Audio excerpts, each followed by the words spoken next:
Good evening, friends, and welcome back to Suzanne Elizabeth's Kitchen. Tonight, I am going to be experimenting with a side dish for a dinner party I'm going to be hosting on Christmas Eve for about 10 to 12 people. And so I've been practicing making some dishes. Yesterday I made mushroom tartlets and they were a huge success. And I'm just trying to get this, I think that's a little bit better. So, so tonight I'm going to be tackling a side dish. Now, here's my philosophy. I love to entertain, especially at the holidays. However, what I don't like is being stuck in the kitchen when my guests are all enjoying themselves. I want to be enjoying myself as well with them.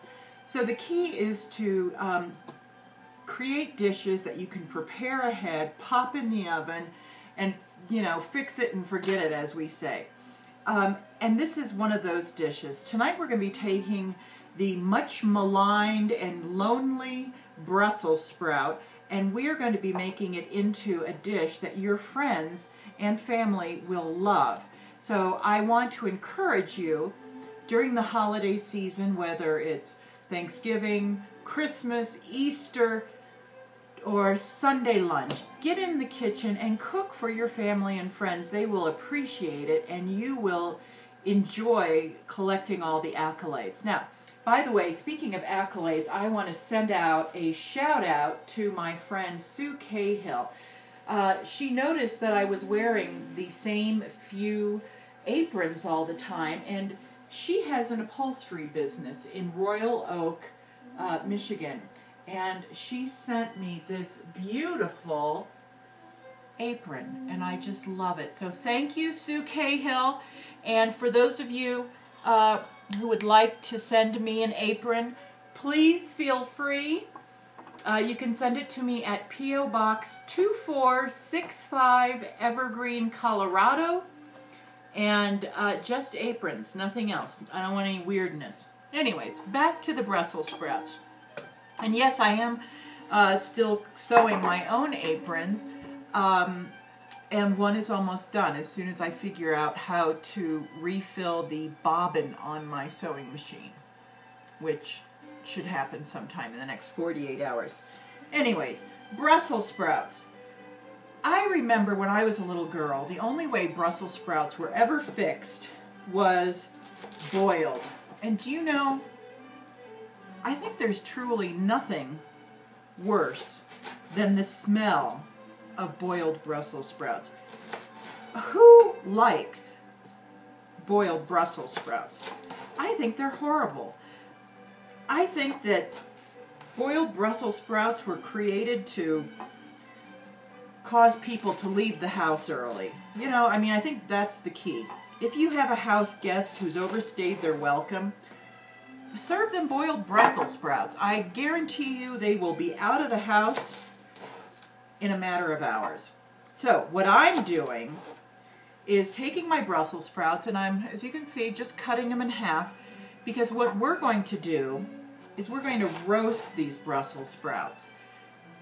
And I promise you, roasting is one of those things, one of those cooking techniques that is, it truly makes whatever it is you're roasting better, whether you're roasting pumpkin, squash, Brussels sprouts, potatoes, broccoli, asparagus.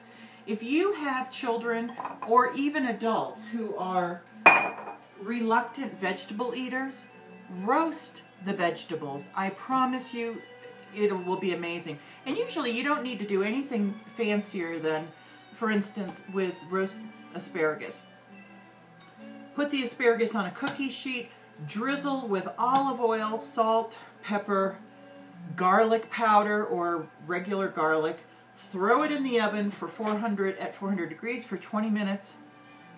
Your family and friends will fall in love. The kids will be eating the asparagus like candy. Okay, back to the Brussels sprouts. So we've cut them in half, and I've put them in this little roasting pan just because I don't have that many. However, if you have a bunch of them, grab your cookie sheet. Yeah, there you go. Very simple. Grab the cookie sheet and throw them on there, okay? So, can you see me? I got new glasses too. Aren't those nice? They're actually not new glasses. I recycled some old glasses. These used to be sunglasses. And I got a new prescription because I'm slowly going blind. And instead of, I had the lenses, the new lenses put in as clear instead of the sunglasses. And I like them much better now. Okay, so now what we're going to do for the Brussels sprouts is we're going to make a little marinade that is both going to serve as a marinade and also as the liquid that the Brussels sprouts are going to roast in. And it's going to caramelize the Brussels sprouts with this liquid, and it's going to give a sweet, savory taste that is phenomenal. Balsamic vinegar, and you're literally, yeah, that looks good. You're just, honestly, this is really just like a vinaigrette.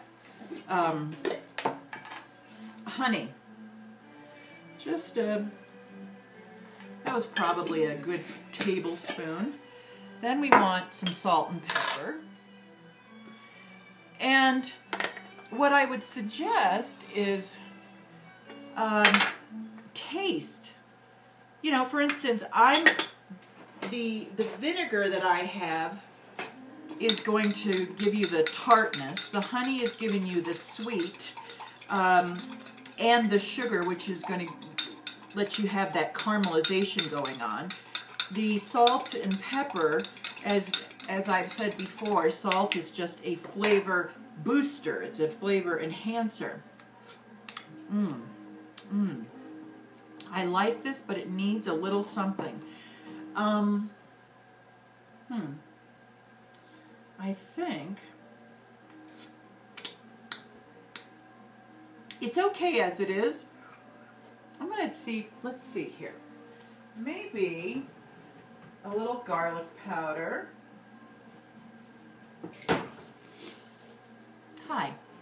A little garlic powder. Let's see how that goes. I might even add some more vinegar in there. And this is what cooking's all about. I mean, I could tell you the recipe for this is exactly such and such. Well, that is, I am going to add some more balsamic. You know, that is useful to know the proportions of ingredients. However, in the end, what really matters is I just added some more salt, is your taste buds, because your taste buds are not my taste buds. You may like things a little bit sweeter. I like them a little bit more tart, so that's why I added the balsamic. And I just love balsamic vinegar. Do you? Now we're talking. Okay, so there you go. All I'm going to do now is just, there's something here in the bottom. Okay, I'm just going to pour this over the Brussels sprouts and just give them a nice little mix together so that the Brussels sprouts are well coated. That's all. And if you wanted, you could let them sit in these juices for a little while because, you know, Brussels sprouts are so dense. I don't think you have any concerns that, you know, it's going to wilt because they're just little solid rocks.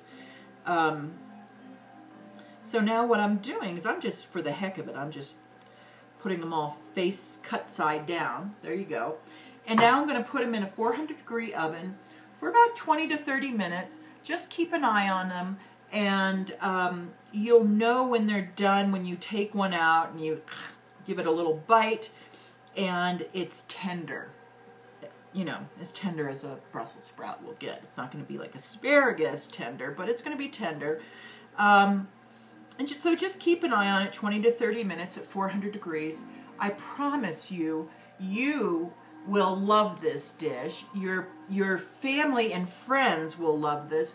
And this little balsamic glaze, honey glaze, could be used on a variety of other vegetables. This would be fantastic on acorn squash or one of the other winter squash.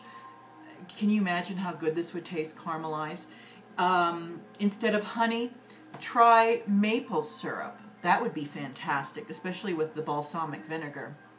Experiment with different vinegars. In other words, make this recipe, take this idea, and make it your own.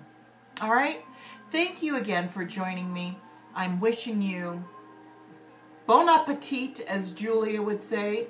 I'm wishing you good cooking, great taste, and wonderful evenings with family and friends. Cheers!